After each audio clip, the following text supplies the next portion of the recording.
আমার সামনে বসে যে মেয়েটি এখন ভাত ডাল তরকারি খাচ্ছে, সে গতকাল আমায় রিজেক্ট করে দিয়েছে। এমনিতে আমার বিয়ে নিয়ে কোনো মাথা ব্যথা নেই, আর সত্যি বলতে এই সম্পর্ক আমার বড্ড কঠিন বলে মনে হয়। সারা জীবন একটা মানুষের সাথে থাকা, না, এটা আমার দ্বারা কোনো মতেই হবে না। তবু বাবা মায়ের ইচ্ছের জন্য গিয়েছিলাম এই মেয়েটির বাড়ি। নাম রূপসা। সবাই রূপ বলেই ডাকে শুনেছি। আমার ইচ্ছে হলো আমাকে রিজেক্ট করার কারণ জানার। তাই বেলার দিকে যখন ফোন করে জানতে চাইলাম আমাকে রিজেক্ট করার কারণটা ঠিক কি, তখনই সে বলল একবার দেখা করা যেতে পারে। আমিও সাথে সাথে রাজি হলাম। আসলে গতকালের ঘটনাগুলো আমার ভীষণ ইগোতে লেগেছে। আমি গাড়ি পাঠাতে চেয়েছিলাম। রূপসা বলল সে নিজেই আসবে। আমি একটা বড় রেস্টুরেন্টের ঠিকানায় আসতে বললাম, কিন্তু সে একটা সস্তার হোটেলে আমায় দেখা করতে বলল। তাও আগে থেকেই রূপ বলে রেখেছিল খাওয়ার বিল দুজনেই ভাগ করে দেবে। আমাকে জানতেই হতো আমাকে রিজেক্ট করার কারণটা কি। তাই বাধ্য হয়ে আমি তার সব কথাতে রাজি হলাম। কিন্তু এখানে আসার পরই সে আগেই খাবার অর্ডার দিয়ে দিল। আমি কিছু বলতে যাব এমন সময় নিজে থেকেই বলল, "আহ, আগে খেয়ে নিন, তারপর বাকি কথা হবে।" সে খাচ্ছে, আমি তাকে দেখছি। একবারও সে আমার দিকে তাকালো না। নিজের খাবার খেয়ে যাচ্ছে, মনে হচ্ছে যেন অনেকক্ষণ না খেয়ে আছে। আমি পারিজাত চ্যাটার্জি, এই শহরের একজন নামকরা বিজনেসম্যান। তবে আজ যে পজিশনে আছি সেই রাস্তাটা এতটা সহজ ছিল না। বাবা মায়ের একমাত্র ছেলে আমি। একদম মধ্যবিত্ত পরিবার ছিল আমাদের। ছোট থেকেই শিখেছিলাম কিছু ইচ্ছে বা শখের নাম দুঃসাধ্য, কিছু স্বপ্নের নাম মুক্তি। ঠাকুমা শিখিয়েছিলেন কিছু ফুরিয়ে গেলে নেই বলতে নেই, বলতে হয় বাড়ন্ত। অভাব অনটনের মাঝেও আমাদের পরিবার ছিল সুখ শান্তির। আর সাথে ছিল বৈশালী, আমার সেই ছোট্টবেলার সাথী। দুজনে একসাথেই বড় হলাম। আমার প্রেম ভালোবাসার প্রথম অনুভূতি ছিল সে। মনে হয়েছিল বৈশালীর সাথে থাকলে পুরো পৃথিবী জয় করে নেব। আমি যতবার বলতাম তুই সাথে থাক, আর কয়েকটা বছর আমাকে সময় দে, দেখবি আমি নিজেকে তোর যোগ্য প্রমাণ করব। ঠিক ততবারই বৈশালী আমাকে জড়িয়ে ধরে বুঝিয়ে দিত কোনো পরিস্থিতিতেই ও আমাকে ছেড়ে যাবে না। বাবার বয়স বাড়ল, সংসারের হাল ধরতে আমিও পড়াশোনার সাথে সাথে প্রাইভেট কোম্পানিতে পার্ট টাইম কাজ শুরু করলাম। জীবন চলতে লাগলো। সারা সপ্তাহে একটা দিন সময় পেতাম বৈশালীর সাথে দেখা করার। সেই সময়টার অপেক্ষা করতে করতে আমার ব্যস্ততার দিনগুলো কেটে যেত। এইভাবেই আমার জীবন চলছিল। তারপর এলো 14ই ফেব্রুয়ারি, ভালোবাসার দিন। অথচ সেই দিনটা আমার অভিশপ্ত দিন হয়ে যাবে ভাবিনি। বৈশালীকে বলেছিলাম দেখা করা যাবে না, কাজ আছে। বৈশালীও লক্ষ্মী মেয়ের মতো বলেছিল আগে কাজ, তারপর আমি। ছেড়ে কোথাও যাচ্ছি না, আমাদের পরেও দেখা হবে। অথচ আমি তখন বৈশালীকে সারপ্রাইজ দেওয়ার জন্য রেডি হচ্ছিলাম। এই কয়েক মাস ফুচকা, মোমো, গোলাপ, চকলেট ছাড়া কিছুই দিতে পারিনি। তাই একটু একটু করে টাকা জমিয়ে ওর জন্য একটা আংটি কিনলাম। একই সাথে একটা বড় রেস্টুরেন্টে সিট বুক করে রাখলাম। তরতাজা গোলাপ ফুলের বুকেটা নিয়ে বাইকে করে তার বাড়ির সামনে এসে দাঁড়ালাম। কল করলাম, বহুবার রিং হয়ে গেল, রিসিভ করলো না বৈশালী। ভাবলাম বোধহয় ব্যস্ত আছে। কলিং বেল বাজালাম। তখন আমার বুকে একটা যেন ড্রাম বাজছে আনন্দে। বৈশালী আমাকে হঠাৎ এইভাবে দেখলে কি করবে? অবাক হবে, নাকি আনন্দে জড়িয়ে ধরবে, নাকি অভিমানের সুরে বলবে এই তোর সময় হলো? আমি আগে থেকেই জানতাম ওর বাবা মা বাড়িতে নেই, তাই কোনো সমস্যা হবে না ওকে নিয়ে বেড়াতে। কিন্তু বহুবার কলিং বেল বাজলেও কেউ দরজা খুলল না। বৈশালী নিচের একটা রুমে থাকে, সেই রুমের জানালার কাছে গেলাম আমি। হয়তো সেদিন না গেলেই ভালো হতো। জানালার পর্দাটা একটু সরাতে দেখলাম বৈশালী আমারই এক বড়লোক বন্ধুর সাথে অন্তরঙ্গ মুহূর্তে। হঠাৎ চোখ পড়ে গেল আমার দিকে। ও যেন চমকে উঠল আমাকে দেখে। ফুলের বুকেটা হাত থেকে পড়ে গেল। আমি যেন পুরোই স্তব্ধ হয়ে গেলাম। মনে হলো পায়ের থেকে মাটি সরে গেল। কি ব্যাপার, আপনি খাচ্ছেন না কেন? নাকি এখানের খাবার আপনার মুখে রুচবে না? কিন্তু একটু খেয়ে দেখুন, অসম্ভব ভালো খাবারগুলো, একদম বাড়ির রান্নার মতো। কি হলো, শুনছেন? রূপসার কথায় সম্বিত ফিরল আমার। আমি ভাবনার জগৎ থেকে বেরিয়ে এসে বললাম, আমি আগেও খেয়েছি এখানে, আমি জানি এখানের খাবার অনেক ভালো। আপনার তো খাওয়া শেষ দেখছি, দাঁড়ান এবার আমি শুরু করি খাওয়া।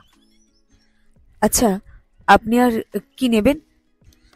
রূপসার সাথে সাথে বলে উঠল, না না, আর কিছু খাবো না। তাও আমি জোর করতেই আইসক্রিমের জন্য রাজি হলো। ও আইসক্রিম খাচ্ছে আর আমি খাওয়া শুরু করলাম। সেদিন এই মুহূর্তে আমার সব স্বপ্ন, ভালোবাসা, বিশ্বাস তছনছ হয়ে গিয়েছিল। আমার আর বৈশালীর জন্য যে রেস্টুরেন্টের সিট বুক করেছিলাম সেখানে একাই গেলাম। খাবার অর্ডার দিলাম, কিন্তু গলা থেকে আর নামল না। মা বলে খেতে খেতে চোখে জল আনতে নেই।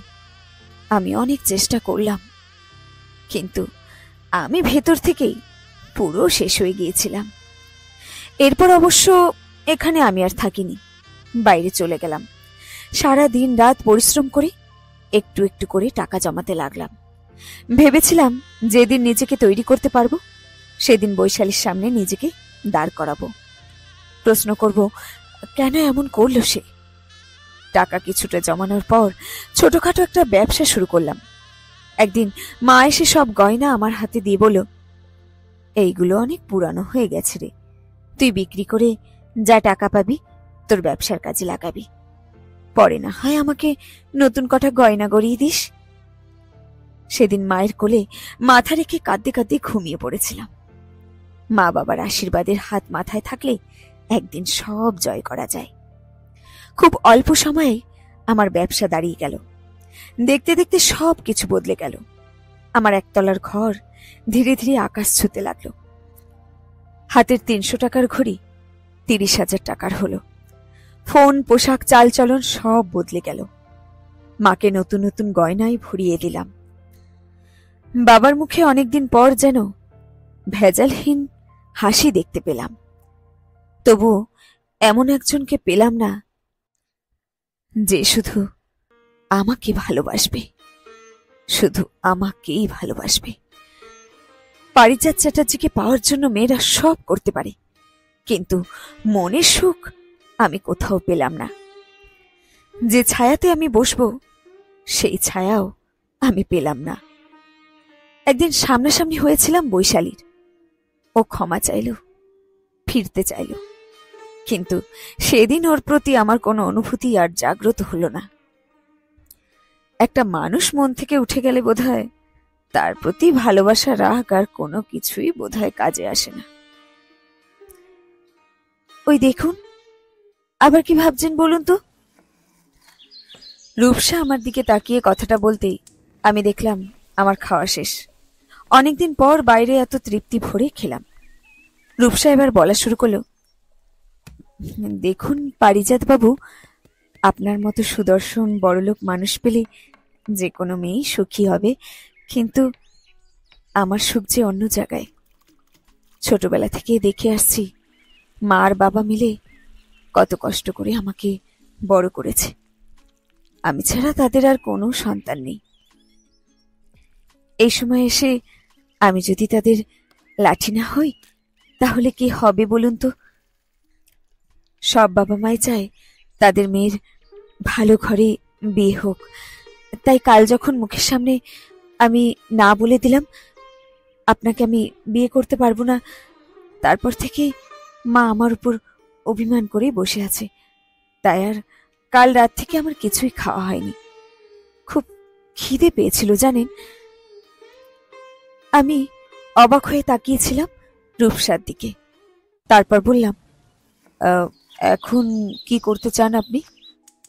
আমি কি আপনাকে কোনো সাহায্য করতে পারি?" রূপসার সাথে সাথে বলল, "এমা, না না, আপনাকে কোনো সাহায্য করতে হবে না। এখন আমি চাকরির জন্য প্রস্তুতি নিচ্ছি, সাথে টিউশন পড়াই। আমার সাথে সাথে পরিবারকেও সাহায্য করতে পারি।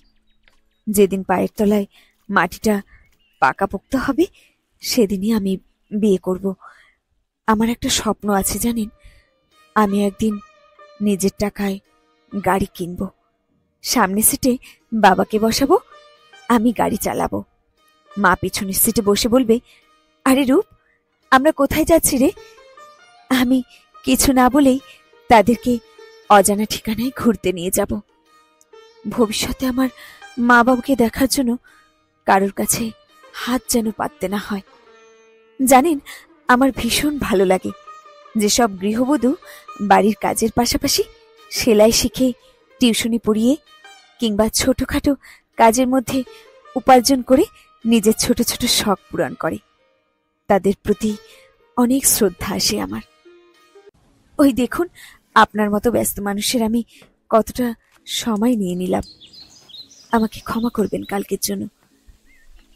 আশা করি আপনাকে বোঝাতে পারলাম আমি কাল কেন বিয়েতে না করেছি। রূপসা উঠে দাঁড়ালো। আমার মন তখনও চাইছে ও আরো একটু বসুক আমার চোখের সামনে। আমাকে ভুল প্রমাণিত করেছে ও। সব মেয়ে সমান হয় না। আজ ওর প্রতি সম্মান আর শ্রদ্ধাতে আমার মাথা নত হয়ে আসছে। কোন রকমে নিজেকে সামলে রূপসার দিকে তাকিয়ে বললাম, আপনি চাকরি পেয়ে গেলে এই বিজনেসম্যানকে মনে রাখবেন কি? আমি যদি অপেক্ষা করি আপনি ফিরবেন? আপনার পথের সাথে আমাকে করবেন? রূপসা চুপ করে আছে। আমার মন বারবার বলছে, আমাকে ফিরিয়ে দেবেন না রূপসা। এই প্রথম আমি একটা মায়ের মতো ছায়া পেয়েছি। আমি জানি আপনিই পারেন আমাকে সবটুকু দিয়ে আগলে নিতে। রূপসা মুখ নামিয়ে বলল, পারবেন অপেক্ষা করতে? এই অপেক্ষা দীর্ঘ হতে পারে। আমি রূপসার চোখের দিকে তাকিয়ে এক ভরসা পেলাম। ওর দিকে তাকিয়ে বললাম, পারবো, কারণ আমি জানি আপনি সব শেষে আমার কাছে ফিরবেন। রূপসা মুচকি হেসে ওর কথা মতো খাবারের বিলের অর্ধেক টাকা দিয়ে চলে গেল। আমি ওর চলে যাওয়ার পথের দিকে তাকিয়েছিলাম। ও বার কয়েকবার পিছু ফিরে বুঝিয়ে দিল ও ফিরবে, একদিন ঠিক ফিরবে। শেষ হলো আজকের গল্প। থেকে যেও সব শেষে। কলমে মৌসুমী হাজরা।